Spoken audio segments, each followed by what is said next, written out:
Coast, taking in all these fantastic classic vehicles. Wanted to pass this on.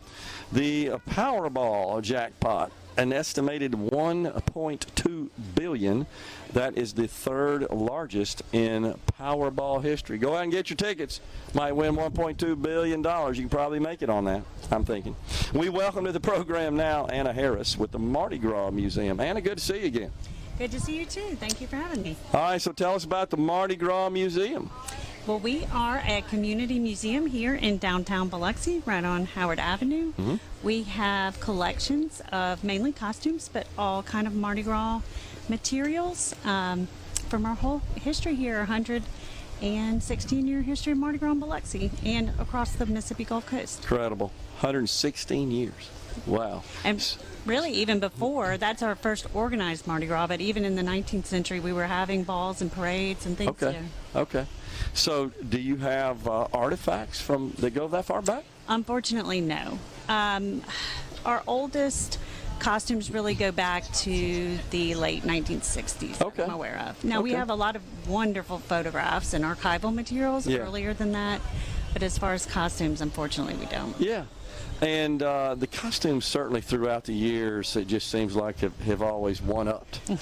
You know what I mean? And they're just so extravagant and so cool just to witness. Unbelievable. And that's just part of the celebration. That is. It's really neat to see how they've changed throughout the years. As you say, everyone wants to be a little sparklier, a little fancier than the last one. So it's neat to see how they have changed throughout the years. And it's a pretty nice sized commercial industry. The folks that create all that stuff.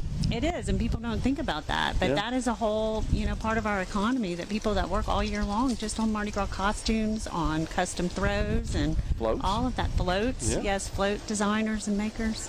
So when's Mardi Gras in 2024?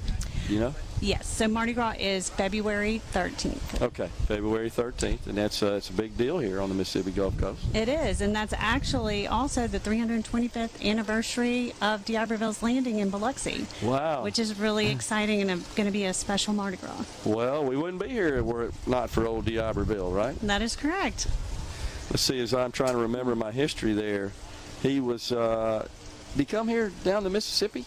Well, what was the deal? He came, the French king sent him here to find the mouth of the Mississippi River. That's right. Which he did. He came here first. Okay. And they landed at Fort Maurepas, set that up. Yeah. And then continued on to find the mouth of the Mississippi River and actually commemorated Mardi Gras on that trip in 1699 on March 3rd. Okay, because it was a big day, a big holiday, big celebration.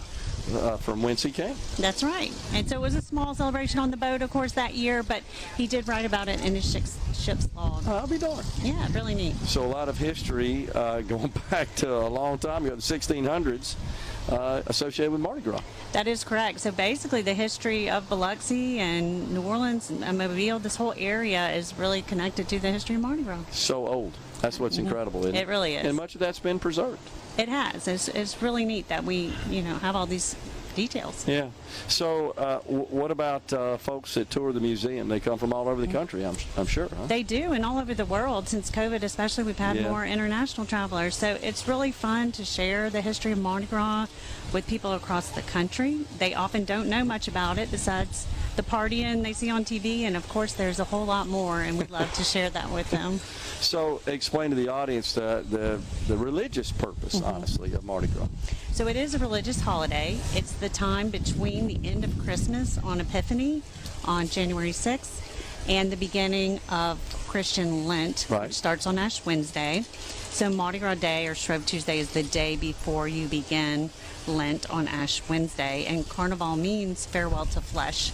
So saying goodbye to meat, because during Lent, in the past, Christians abstained from eating meat throughout the entire portion of Lent. Right, to commemorate the crucifixion of Christ in general. That was the idea there. And prepare for Easter.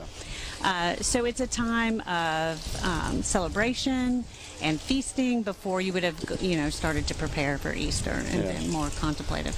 What would you consider your favorite exhibit or item in the museum? Well, I really love the older costumes we have. So right now we have the 50th anniversary King D'Iberville from Gulf Coast Carnival on display. So this Mardi Gras will be his 50th anniversary of his reign, and that's really neat to see those old costumes. That's incredible. 50th. And extravagant, I'm sure.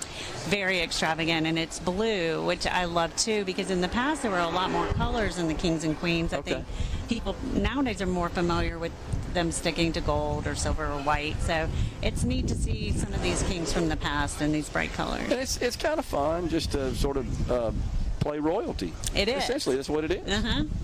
It is, and people love it, and they get into it for sure. I've been to Neptune Ball. One of my close friends was king a couple of years ago, and we were honored to be his guest and got to watch the parade from the mayor's box downtown Biloxi, and then attended the ball, and the ball was incredible. And seeing him come out with a big old costume and all the ladies in waiting and, you know, the whole procession is really incredible, isn't it? It is. It's a lot of fun. It's so much fun. Yeah, it absolutely is. And, of course, it's cool that we celebrate that in Mississippi. Of course, you may say that the biggest celebration is in close by New Orleans, but across the Gulf Coast here in Mississippi and Mobile as well is big time Mardi Gras.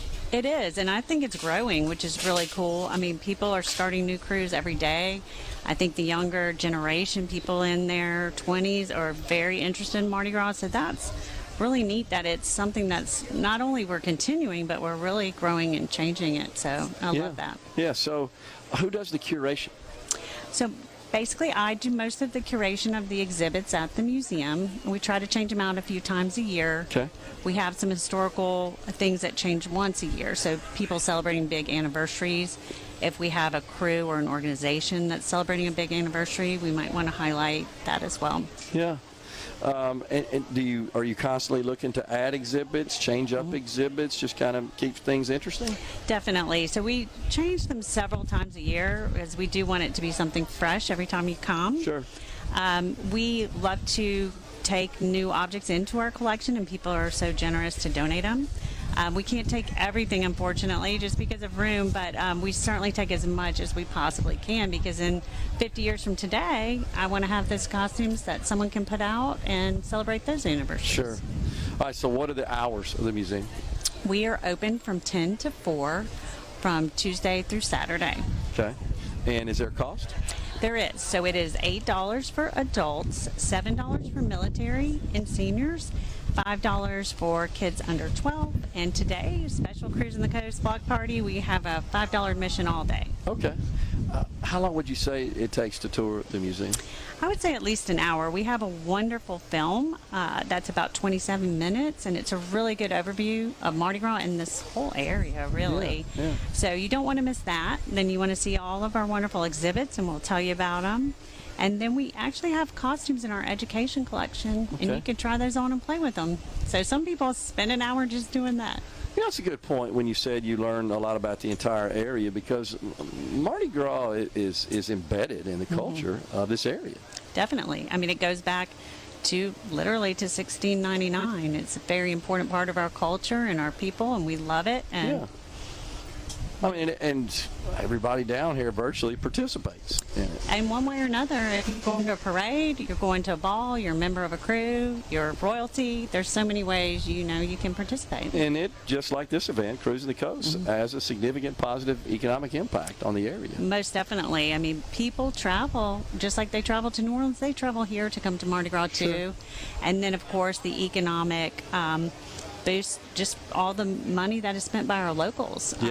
And costuming, parades, the parties, just so many different parts of the economy that you don't think about. It's kind of a little cottage industry at the end of the day, I think you could refer to. It really is. Yeah. It has a huge impact positively on our economy. And of course, pulling off of Mardi Gras when you're using the public streets and so forth, I mean that's a big deal to coordinate all that, and first responders, law enforcement, municipal leaders do a great job with that. They really do, and they work so hard. Throughout our coastal cities, I'm more familiar here with Biloxi and the wonderful job that our police officers do to keep us all safe on Mardi Gras. And we're really lucky that our government here across the coast is willing to support this and and make it such a special event. No doubt about it. Well, we appreciate you coming on, Ann, and talking about the Mardi Gras Museum. Well, thank you. Love being here. All right, folks, we're taking a break right here. That was Anna Harris with the Mardi Gras Museum here on the Gulf Coast.